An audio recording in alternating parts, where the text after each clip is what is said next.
My name's Tyler, and I work as a pizza delivery guy in a quiet little town tucked away in northern Canada. I'm writing this just moments after finishing my shift, and honestly, my hands are still shaking. Reliving what happened tonight feels like dragging myself back into a nightmare. The town I deliver in isn't that big, around 25,000 people scattered across the foothills of a massive mountain range. Most of the folks here are either farmers or loggers. We even have a small college, so it's not completely isolated.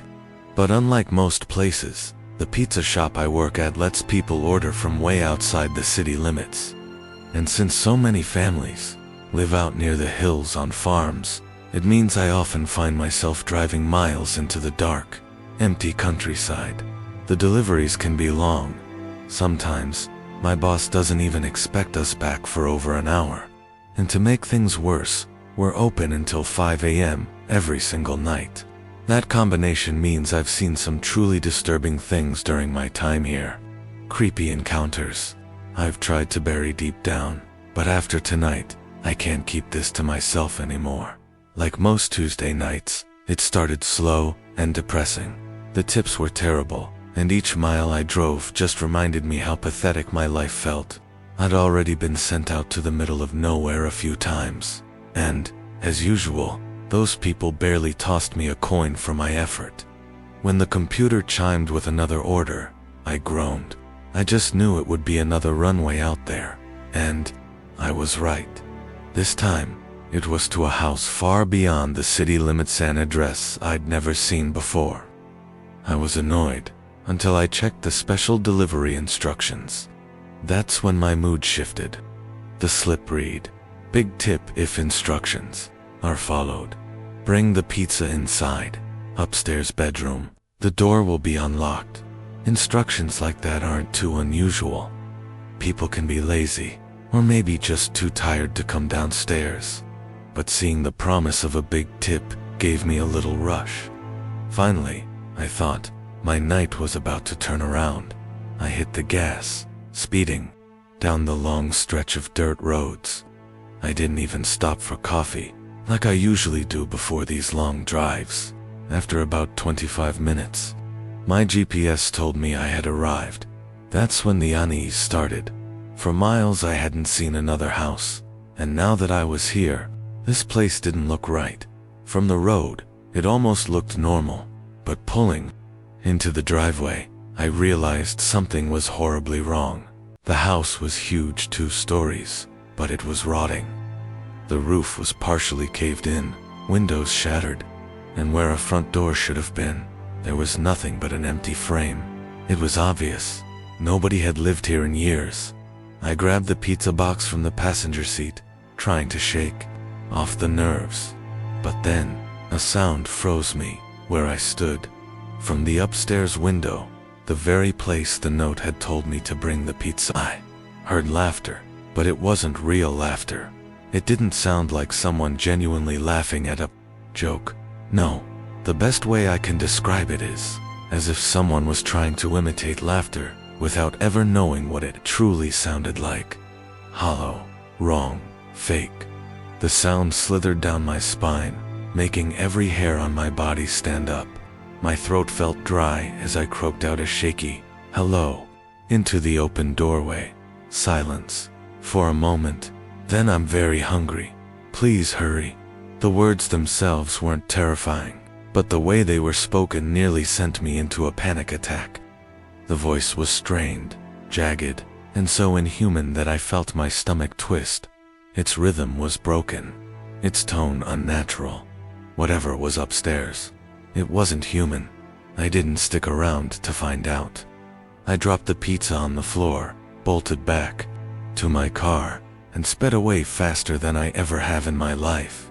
Even now, writing this from the safety of my home, I can still hear that voice echoing in my head.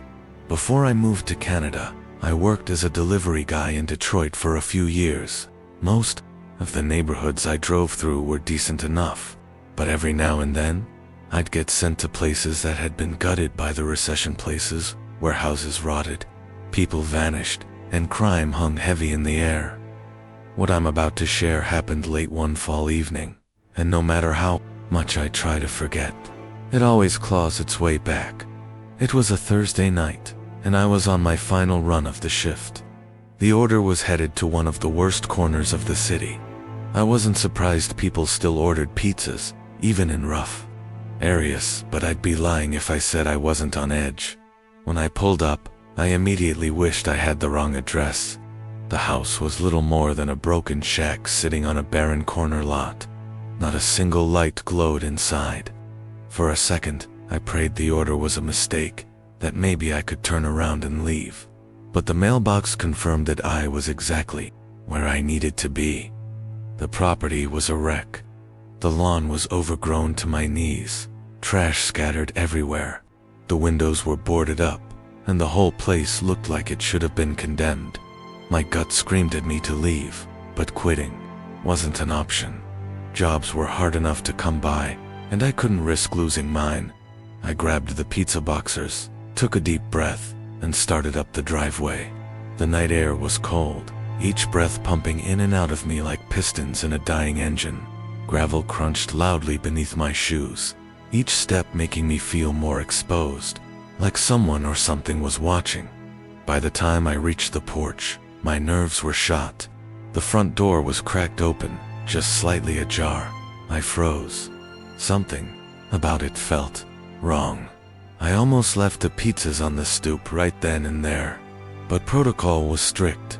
Food couldn't be left outside. I swallowed hard, knocked on the door, and my fist rattled the old wood. The hinges let out a shrill squeal, echoing through the hollow house. Nobody came. I knocked again, louder this time, calling out, "Pizza delivery." Still nothing. For a second, I thought maybe I'd lucked out. Maybe I could leave. Then I heard it. From deep inside the house, a voice rasped, "Enter." The word was cold, broken, like it had been dragged across rusted metal before reaching me. I froze in place, staring at the sliver of darkness between the door and its frame. Maybe I was imagining it, I told myself. Maybe I was tired. But then, it came again. Enter, enter, enter. Each repetition grew sharper, heavier, carrying a menace that made my whole body tremble. That was all I needed. I dropped the pizzas where I stood, spun on my heels, and ran like hell. I vaulted off the stoop, tore down the driveway, and nearly ripped my car door off its hinges as I scrambled inside. My hands shook so badly it took me 10 seconds just to jam the key into the ignition when the engine roared to life. I floored it out of the neighborhood, lungs gasping for air the entire way back. By the time I reached the restaurant, the adrenaline was gone. All that was left was nausea. I stepped out of the car, bent over, and vomited right there on the pavement. But at least I was alive. The nightmare didn't end there. The very next morning, I woke up to pounding at my apartment door. When I opened it, 2 police officers stood outside, their expressions grim. They asked me a few questions, then one of them stepped forward, eyes locked on mine.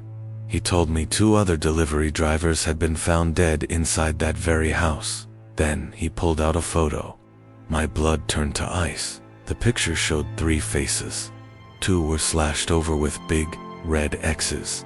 The third face was mine. That's the last thing I remember before the world went black and I collapsed.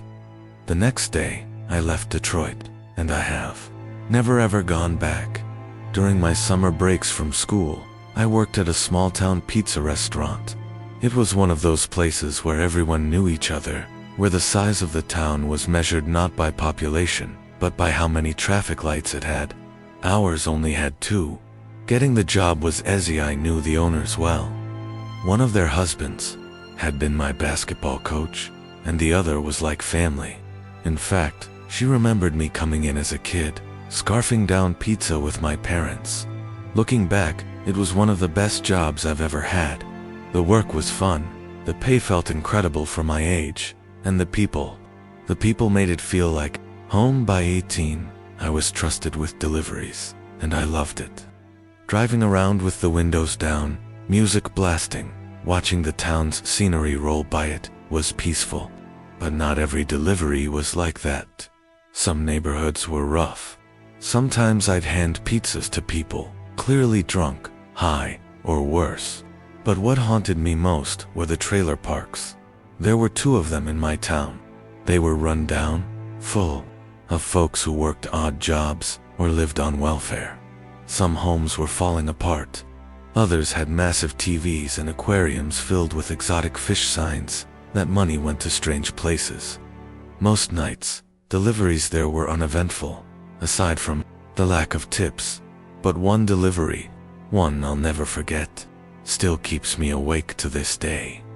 That night, I had several deliveries stacked up. Most went smoothly until I reached my 4th stop at one of the trailer parks. I pulled into the lot and noticed immediately, no cars, no lights, no signs of life.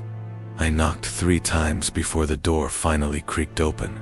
An elderly woman appeared behind the glass. She looked frail, dressed in an old-fashioned suit.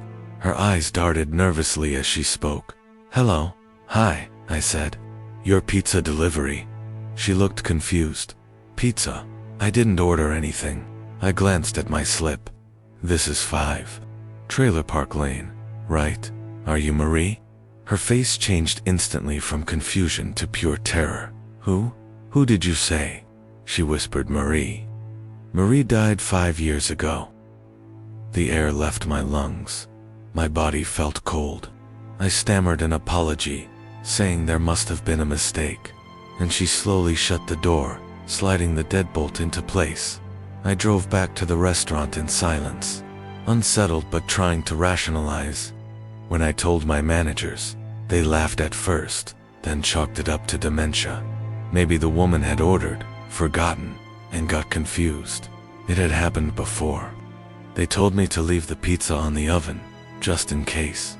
Later that night, as we closed, I found myself thinking about her again. Against my better judgment, I decided to swing back by the trailer park, just to check. Something in me couldn't let it go. When I pulled up again, the trailer was still dark. But this time, something new caught my eye: a bright yellow sign taped to the door. Eviction. I stepped closer, my heart pounding. The paper looked weathered, faded, old. The details on it were chilling. The eviction had happened 5 years ago, and then I saw the heavy padlock on the door, a lock that definitely hadn't been there earlier. Hands shaking, I pulled the old order slip from my pocket. Like always, the customer's phone number was scribbled across it. Against all reason, I dialed. Each tone echoed in the night, until, finally, the call connected, only to be cut short by a cold, automated message. "This number has been disconnected." That's when it all clicked. The woman I'd seen, the name she reacted to, the eviction, the disconnected number. Marie really had died 5 years ago. So the question is, who opened that door? If these stories left you unsettled, imagine being the one delivering those pizzas. Darkness hides things we were never meant to see. Want more? Terrifying delivery tales and true horror experiences? Hit that subscribe button and join me for the next story, if you dare.